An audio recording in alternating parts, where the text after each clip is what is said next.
This video we're going to talk about some cautions to keep in mind when you're doing regression. First of all, I want to talk about what outliers and influential points can do to a regression. So remember, an outlier is an observation that's far away from other observations. And they might be an outlier in the y direction, they might be an outlier in the x direction.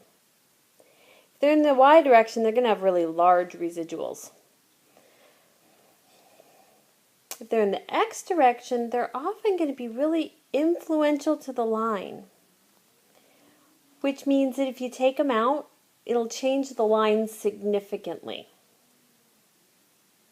So you need to look at those points that are doing that and think about what they've done to the overall pattern of the data. So here's an example. This is a case study that we used when we were looking at residuals. And there is an outlier over here. It's an outlier in the x direction. And if we leave it in,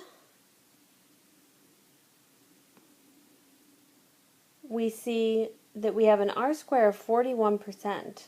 Really pulls that line in one direction and increases the correlation. Remember, we talked about with correlations, outliers can increase the correlation. When we take it out, our R-square is only 11%. So it significantly changes how influential we believe that explanatory variable is on the response variable. So here are some basic cautions about correlation and regression. Remember, we've only talked about linear relationships. You can do this with other kinds of relationships, but not in the same way. That's all we've talked about is linear relationships. Both correlation and regression are affected by outliers. And partially for that reason, you always want to plot your data before you do any interpreting. And then there are two other things that we need to talk about. One is extrapolation and the other is lurking variables. Extrapolation is when you try to predict outside of the range of data that you have. And lurking variables are other variables that could have influenced things that aren't included in the study. And then we need to remember that even though we have an association, we have some correlation, maybe our data fits really well in a straight line. That does not mean that the explanatory variable caused the response variable. It simply means that there's a strong linear relationship between the two of them. So beware of extrapolation. So we have this kid, this baby, whose height was plotted against her age up to about 60 months, 5 years old. Now, you can make a line, a best fit line here, and you can use that to predict her height at 42 months. But because 42 months is within the data, it's about right here. You know, somewhere in here, 42. Okay? So we can make that prediction. But could you also predict her height at 30 years? Well, let's take a look and see what happens. So here's our regression line. If you go through all the work of calculating, this is a regression line you'll get. Height at 42 months, y hat was 88. That fits pretty well in our data. We're okay with that. The height at 30 years she would be predicted to be 6 feet 10.5 inches.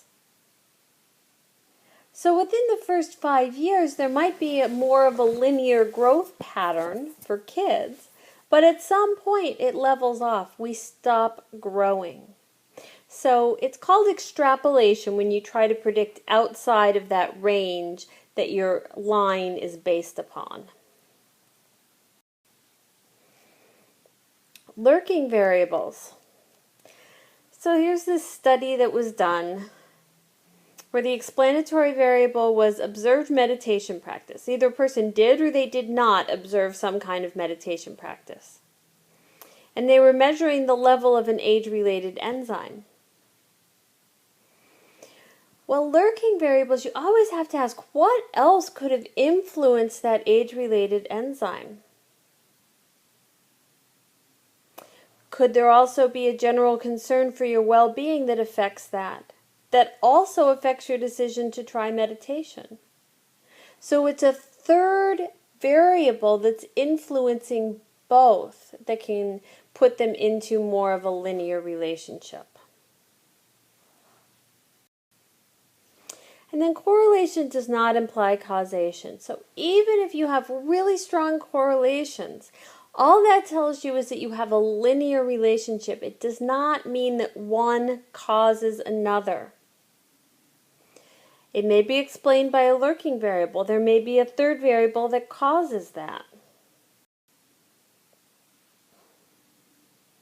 So you got to ask yourself what might be going on. So in this study of social relationships and health, they see a strong correlation between lack of social relationships and people becoming ill. Does that cause it? Or are unhealthy people less likely to establish and maintain social relationships? So is it actually the other way around for causation?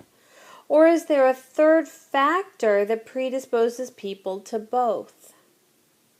So you have to be asking these questions of your data. Evidence that there is a causation relationship.